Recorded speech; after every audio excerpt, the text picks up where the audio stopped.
What if I told you that ancient stones, buried scrolls, and forgotten ruins are now shouting out the truth of the Bible? For centuries, skeptics have claimed the Bible is just myth, a collection of moral stories with no real historical grounding. But what if archaeology says otherwise? In this video, we're diving into 5 extraordinary discoveries that do more than just support the Bible. They help prove its historical accuracy. These aren't vague connections or wishful thinking. These are solid documented findings made by some of the world's most respected archaeologists. Whether you're a person of faith, a curious skeptic, or someone simply fascinated by ancient history, these discoveries might challenge what you thought you knew about the Bible. They each provide physical, undeniable evidence that the events and people described in the scriptures weren't just metaphor, they were real. And here's the best part. These discoveries weren't found in hidden vaults or secret labs.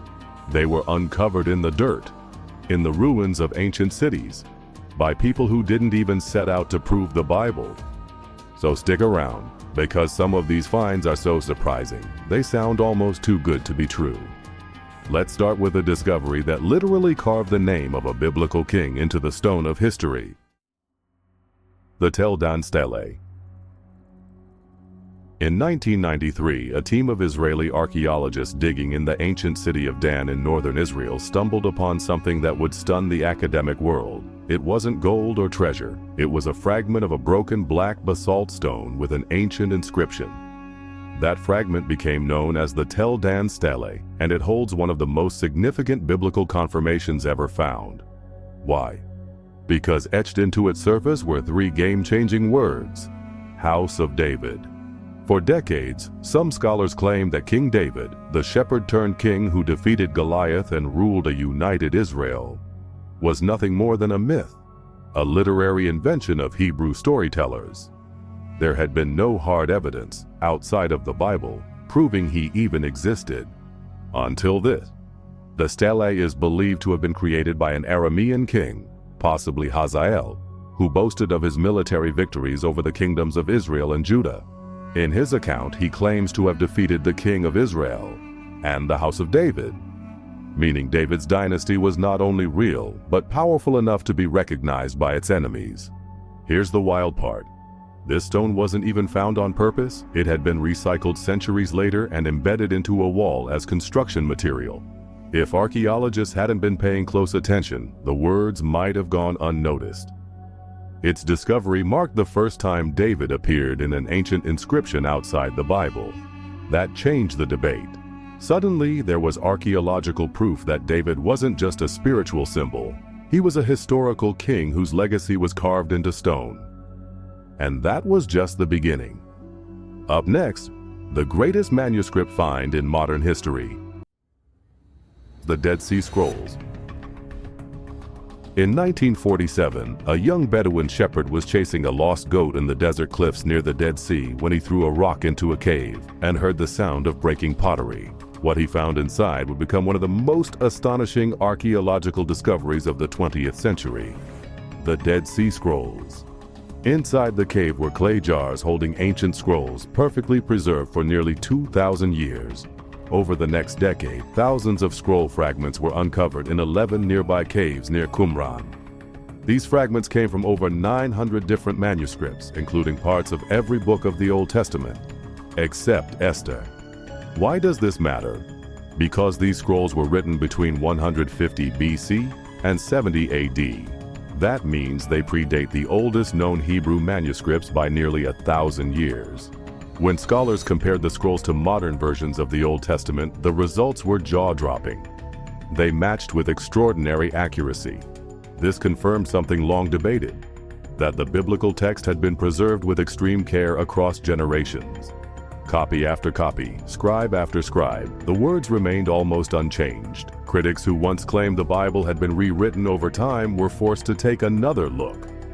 And here's something many people don't know. One of the most complete scrolls found was the Great Isaiah Scroll, dated to around 125 BC. When compared to today's book of Isaiah, over 95% of the content was identical. The difference is mostly spelling, punctuation, and minor phrasing. Nothing that changed the meaning. The Dead Sea Scrolls didn't just preserve Scripture, they preserved confidence in Scripture. It was like a divine message in a bottle, sent through time to affirm what had been written. Next, let's visit the very pool where a blind man's life was changed forever. The Pool of Siloam. In the summer of 2004, construction workers digging to repair a damaged sewer line in Jerusalem made an unexpected discovery. As they dug near the southern end of the city of David, they struck ancient stone steps that would turn out to belong to the Pool of Siloam, a place directly mentioned in the Gospel of John. According to John 9, Jesus told a blind man to go wash in the Pool of Siloam. The man obeyed and came back seeing. For years, skeptics dismissed this account as symbolic or allegorical because the exact location of the pool had never been confirmed. But this accidental find changed that. The pool they uncovered was large, fed by the Gihon spring, and lined with beautiful stonework, exactly the kind of structure described in ancient texts. Archaeologists quickly realized this wasn't just any pool. It dated back to the time of the Second Temple, aligning perfectly with the period of Jesus' ministry. This find silenced many critics who had claimed the Gospel of John was historically unreliable.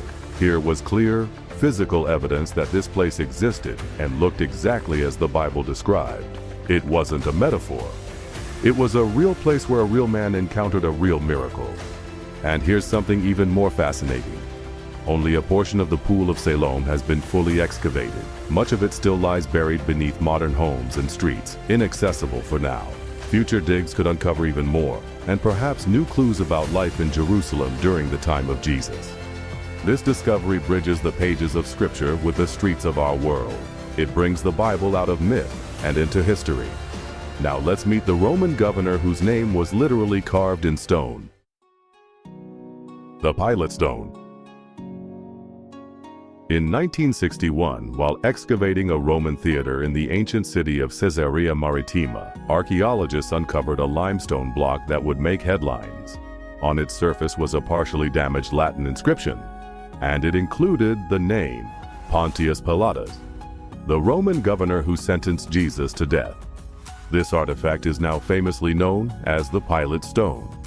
Before this discovery, many doubted that Pilate was even a real historical figure. He was mentioned in all four Gospels, but critics argued that the lack of Roman documentation meant he was probably a fictional villain created to advance a theological story. But this single stone flipped that narrative. The inscription reads, Pontius Pilate, Prefect of Judea, confirming both his name and his official Roman title. Not only does this prove he existed, it places him in the exact region, in the exact role, during the reign of Emperor Tiberius, just as described in the New Testament. What's especially surprising is how the stone was found. It wasn't part of an honored monument or preserved shrine. It had been reused as part of a staircase in the theater, flipped upside down. If the archaeologists hadn't looked twice, they might have missed it entirely. This discovery gave archaeological weight to one of the most pivotal figures in the crucifixion story. It became a physical, historical anchor for Jesus' trial and execution under Roman authority. Here's a fascinating detail. To this day, this is the only known artifact bearing Pilate's name. One stone, one name, and one more piece of the Bible confirmed by history. And now for a story that's as dramatic as any battle scene in Scripture: the fall of Jericho's walls. The Walls of Jericho. It's one of the most dramatic scenes in the Old Testament. The Israelites march around Jericho for 7 days, blow their trumpets, and the city's massive walls collapse. For decades, many dismissed it as legend. But what does the archaeology actually reveal? Excavations at ancient Jericho, also called Tel Sultan, have been underway for over 100 years. In the 1930s, British archaeologist John Garstang made a shocking find. Collapsed walls showing signs of sudden destruction, not by siege but by some internal force. Even more intriguing, the timeline. Garstang dated the destruction to around 1400 BC, which fits the biblical timeline of Joshua's conquest. Later excavations by Kathleen Kenyon disagreed on the exact date, but she also confirmed that the city had been violently destroyed and burned. Here's the twist. The walls appear to have fallen outward, not inward, a rare pattern in ancient warfare. Usually invading armies breach walls from the outside, but this suggests something unusual happened. While scholars still debate the details, the evidence echoes a familiar biblical claim. Jericho fell, not by human power, but by divine intervention. Now let's bring all 5 discoveries together and reflect on why they matter more than ever today. Conclusion. 5 discoveries. 5 pieces of the past that connect directly to Scripture. From the name of a king carved into stone, to scrolls hidden for 2 millennia, to a pool walked by Jesus, a Roman governor's engraved title, and the fallen walls of a fortified city. Each one adds weight to the Bible's historical credibility. These aren't vague connections or hopeful guesses. These are real places, real artifacts, and real evidence that the events described in the Bible took place in the real world. And while faith doesn't require proof, discoveries like these offer powerful confirmation that the Bible isn't just a spiritual book, it's a historical record too. What's striking is how many of these finds came by accident. A cracked sewer pipe, a curious shepherd boy, a misused building stone. Each uncovering something buried and forgotten, just waiting to be found. So what else is still out there? Whether you're a believer, a skeptic, or just curious, archaeology invites us all to keep asking questions, keep exploring, and keep digging for truth. If you found this video thought-provoking, let us know in the comments. And don't forget to like, share, and subscribe for more content on history, faith, and evidence.